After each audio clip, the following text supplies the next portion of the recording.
Ask मुफ्ती तारिक मसूद। शादी के लिए इस्लाम में क्या उम्र है? नबी सल्लल्लाहु अलैहि वसल्लम ने बालिग होते ही निकाह का हुक्म दिया है। बालिग का मतलब जब नाइट फॉल हो जाए किसी शख्स को, और लड़की को जब मेंसेस आना शुरू हों तो 15 साल में लड़के बालिग हो जाते हैं और लड़कियां 13 से 14 साल की उम्र में बालिग हो जाती हैं। तो अब मैं ये बात जब कहूँगा तो एकदम सेकुलर लिबरल तबका चीख उठेगा, हाँ वो ये देखो इतनी सी उम्र में ये लोग शादियों की तरगीबें देते हैं। ये चूँकि मगरबी दुनिया से मुतासिर हैं, वो जो कह दे ये उनके सामने दुम हिलाते हैं। अमेरिका की बाज़ स्टेट्स में 16 साल में लड़की को शादी की इजाज़त दी गई है। इस्लाम ने थोड़ा सा और पीछे ले आए। इस्लाम दीन फितरत है, वो कहता है भाई जब उसको मेंसेस आना शुरू हो गए इसका मतलब वो लड़की बन गई है, उसमें डिज़ायर्स पैदा हो गई हैं। तो जब आपके को भूख लगना शुरू हो तो खाने का बेहतरीन वक्त वही होता है। तो इसी तरह नबी सल्लल्लाहु अलैहि वसल्लम की बुखारी मुस्लिम की हदीस है, या माशर अश-शबाब मन इस्तताअ मिनकुमुल बाअत फलयतज़व्वज। ऐ नौजवानों, नौजवानी की उम्र बुलूगत के वक्त शुरू हो जाती है, जो 15 साल या 14 साल उम्र है ना, इसमें शुरू हो जाती है नौजवानी की उम्र। तो आपने नौजवानों को खिताब किया कि जो इस्तिताअत रखता है वो निकाह कर ले। हाँ, बाज़ दफ़ा ये होता है 14-15 साल में आपके पास रोकड़ा ही नहीं है, कोई रिश्ता ही नहीं देगा आपको, अब्बा भी अपने खर्चे पे नहीं कर रहे होते, तो फिर क्या करेगा? फिर ज़ाहिर है फिर कमाने की फ़िक्र करेगा, स्टेबल हो जाएगा तो ही करेगा। मेरे पास आके फिर नौजवान तंग करते हैं, मैं 15 साल का हो गया हूँ, मेरी शादी करा दें, अब्बा कर नहीं रहे। तो मैं कहता हूँ भाई अब्बा का काम था तुम्हें पाल पोस के बड़ा कर देना, अब अब्बा के ज़िम्मे शादी का खर्चा उठाना अब्बा के ज़िम्मे नहीं है, वो तुम अख्पल तरीके से करो। कहते कैसे करें? तो मैं कहता हूँ भाई मेरी हेडिक नहीं है कैसे करें, आप कमाओ। अगर आपके पास कहते हैं फिर हम जब कमाएंगे तो फिर तो हम 20 साल के हो जाएंगे, तो कोई बात नहीं, फिर 20 साल में कर लेना।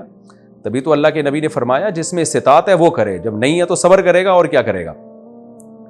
तरगीब तो दी है कि जल्द शादी करो, लेकिन अगला रिश्ता भी तो देना आपको। तो रिश्ता तो जब ही मिलेगा जब आप अपने खर्चे पे बीवी को संभालोगे, बीवी को पालोगे, तब तो कोई रिश्ता देगा, वरना देगा कौन आपको? लड़की वालों को थोड़ी कहा है कि जो भी 15 साल का लौंडा लपाड़ा है उसको अपनी बेटी पकड़ा दो। तो लड़की वालों को तो यही कहा है कि देखो ये तुम्हारा नान नफका उठा सकता है कि नहीं उठा सकता। तो अगर कोई 15 साल में इतना स्टेबल हो गया कि कमा रहा है खा रहा है तो फिर शौक से करे, बल्कि तरगीब है। फिर अब्बा को उसको रोकने की परमिशन नहीं है, अब्बा को रोकने की अथॉरिटी नहीं है कि उसको रोकें, तू क्यों कर रहा है। मेरे उस्ताद जिनसे मैं बैत हूँ, मुफ्ती अब्दुल रहीम साहब, अल्लाह उनकी उम्र में बरकत दे, उनकी 15 साल की उम्र में शादी हुई है। और बहुत सारे हमने देखे हैं उलमा मशाइख। ये तो अब यहाँ के लोगों में जो है ना सेकुलर लिबरल तबके से लोग मुतासिर हैं, फिर इस उम्र में बुराइयों में पड़ते हैं, कोई होमोसेक्सुअलिटी की तरफ चला जाता है। वो जो यूरोप अमेरिका का हाल हुआ है वही लोग चाहते हैं हमारा हाल भी हो। तो असल उम्र यही है। इसी तरह लड़की की भी असल उम्र तो यही है, लेकिन इस उम्र में उसकी शादी जब की जाएगी जब उसके जोड़ का उसको रिश्ता मिले। एक साहब मुझे कहने लगे कि इतनी सी बच्चियों की शादी आप कर रहे हैं, ससुराल का बोझ वो उठाएंगी, शौहर का बोझ उठाएंगी और यू हू हा करके। मैंने कहा भाई साहब हम या मैं या शरीयत, मैं तो शरीयत ही बताऊंगा ना। शरीयत जो बालिग बच्ची की जल्द शादी का हुक्म देती है वो जब देती है जब उसके मुनासिब रिश्ता भी मिले आपको। अगर आप ये समझते हैं ये बच्ची कम उम्र है, ससुराल के बखेड़ों में पड़ के ये ससुराल की टेंशन नहीं उठा सकती, सासें आजकल खा जाती हैं भाई, सारी सासें नहीं, सॉरी जो मेरा बयान सुन रही उन सासों के अलावा बात कर रहा हूँ। बात सासें डाइन की तरह होती हैं, वो इतनी सी बच्ची को खा जाएंगी, तो फिर आप ना करें। तो ये जब है जब उसके मुनासिब रिश्ता भी मिले। तो अल्हम्दुलिल्लाह हमारे ख़ानदान में बच्चियों की बालिग होते ही शादियाँ हुई हैं और बहुत अच्छी खुशी वाली लाइफ गुजार रही हैं वो अल्हम्दुलिल्लाह, क्योंकि उनको ससुराल अच्छा मिल गया। उन्होंने अपनी बहुओं को बच्चियों की तरह ही बिहेव किया है और शौहरों ने भी उन पे काम काज का बोझ नहीं डाला कि इसलिए कि भाई अभी नौ उम्र हैं, कम उम्र हैं, इनके हंसने खेलने की उम्र है। तो इस उम्र में दोस्तियां आजकल शुरू हो जाती हैं। यूरोप अमेरिका में तो बहुत होता है, 13 साल की बच्चियों के बॉयफ्रेंड, और एक नहीं 20-20 बॉयफ्रेंड होते हैं उनके, और उनके फिजिकल रिलेशन भी होते हैं।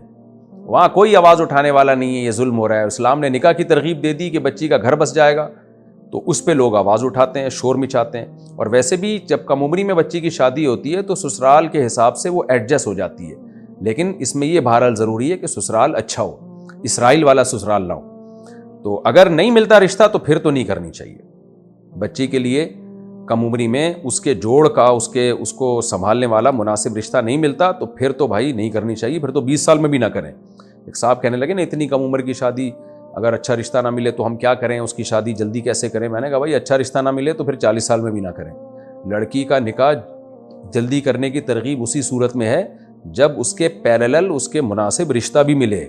اور مناسب رشتے میں ہر چیز دیکھی جاتی ہے کہ یہ اسے سنبھال بھی پائے گا کہ نہیں سنبھال پائے گا.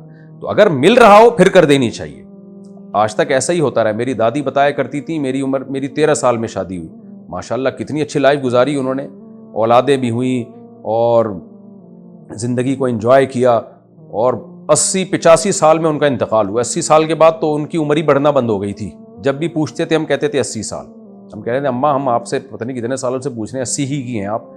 تو ایسی صحتیں تھیں ان لوگوں کی ماشاءاللہ. تو اب ہمیں سارا فطرت سے بغاوت پہ لے جا کے ہمیں برباد کر دیا ہے.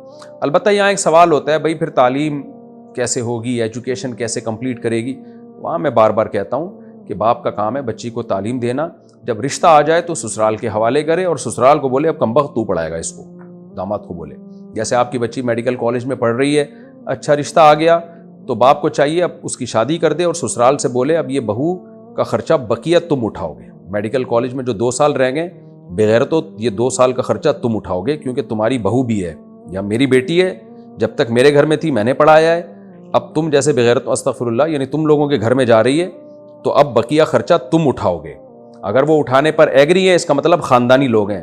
لیکن بے شرم لوگ آج کل تیار نہیں ہوتے, ان کو ریڈی میڈ ڈاکٹر چاہیے. وہ چاہتے ہیں انویسٹمنٹ باپ کی ہو اور ڈاکٹر بننے کے بعد پیڑے ہم کھائیں. تو ایسے بے غیرت لوگوں میں شادی کرتے کیوں ہو پھر. اچھا بھائی,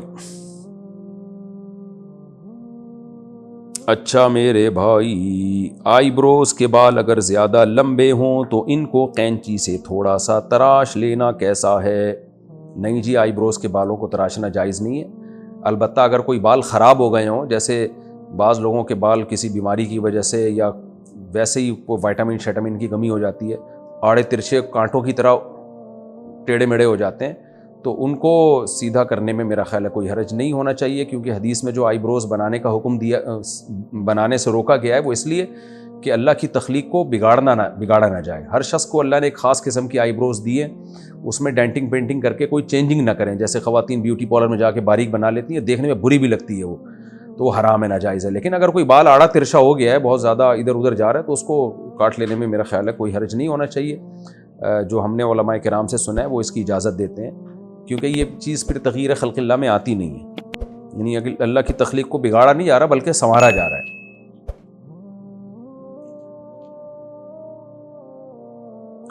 عورت کا ناپاکی کی حالت میں نکاح کے لیے مسجد جانا کیسا ہے, جبکہ اس کا اپنا نکاح ہو جائز نہیں ہے. بھائی ناپاکی کی حالت میں عورت مسجد میں نہیں جا سکتی. اگر نکاح کر رہی ہیں تو اپنے کسی نمائندے کو, وکیل کو بھیج دیں, یا مسجد کے کمرے وغیرہ میں نکاح ان کا انعقاد ہو جائے. یعنی مسجدوں سے متصل کمرے بھی ہوتے ہیں نا, امام کا مؤذن کا, وہاں نکاح ہو جائے. مسجد کے اندر نہیں جا سکتی. بغیر وضو کے لیٹ کر موبائل میں قرآن پڑھنا کیسا ہے, جائز ہے؟ مفتی صاحب کیا سجدے کی حالت میں تلاوت کر سکتے ہیں؟ نہیں کر سکتے, حدیث میں منع ہے. میں عالمہ نہیں ہوں, لیکن کیا علماء سے سن کر دین کی باتیں عورتوں کو بتا سکتی ہوں؟ جی بتا سکتی ہیں. لیکن واعظہ بننا جو ہے نا, واعظ یعنی واعظ و نصیحت کرنا, اس میں اپنے بگڑنے کے خطرات بہت ہوتے ہیں. جب آپ پبلک کو بٹھا کے نصیحت کریں تو لوگ واہ واہ بھی کرتے ہیں, عزت بھی دیتے ہیں, ہدیے نذرانے بھی بعض دفعہ آنا شروع ہوتے ہیں, انسان کا نفس خود بگڑنے لگتا ہے. اس لیے علماء کہتے ہیں کہ عوام میں واعظ و نصیحت کے لیے ضروری ہے کسی بزرگ سے خود اصلاحی تعلق قائم کریں, کسی کو مینٹور بنائیں. تو آپ بھی اگر خواتین میں بیان کرنا چاہتی ہیں تو کسی بوڑھے اللہ والے بزرگ سے اصلاحی تعلق قائم کریں. کیونکہ جوان عورت کے لیے کسی جوان شیخ سے بیعت ہونے میں بھی آج کل فسادات کا بڑا خطرہ ہوتا ہے.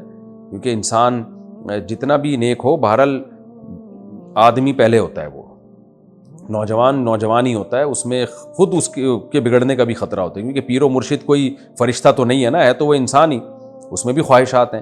تو اس لیے جو بھی جوان لڑکیاں ہیں, جب میں ان کو مشورہ دیتا ہوں کسی سے بیعت ہونے کا, تو میں یہی کہتا ہوں کہ جوان پیر و مرشد کے بجائے کسی بوڑھے سے بیعت ہوں, اور ایسے بوڑھے سے جس کے پر علماء کو اعتماد ہو.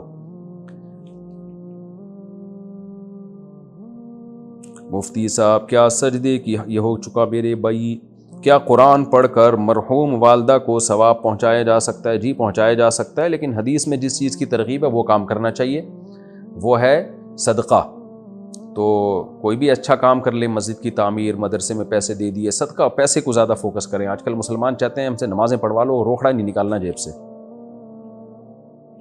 اگر کسی عورت کی عشاء کی نماز غلطی سے قضا ہو جائے اور صبح اس کے ناپاکی کے ایام شروع ہو جائیں تو اس کی قضا ناپاکی کے ایام ختم ہونے کے بعد پڑھے گی اور کس وقت پڑھ سکتی ہے؟ جی ناپاکی کے ایام ختم ہونے کے بعد وہ جب چاہے قضا پڑھ لے، ناپاکی میں نہیں پڑھ سکتی، لیکن یہ کبیرہ گناہ ہے نماز کا قضا کر دینا، خوب سمجھ لیں۔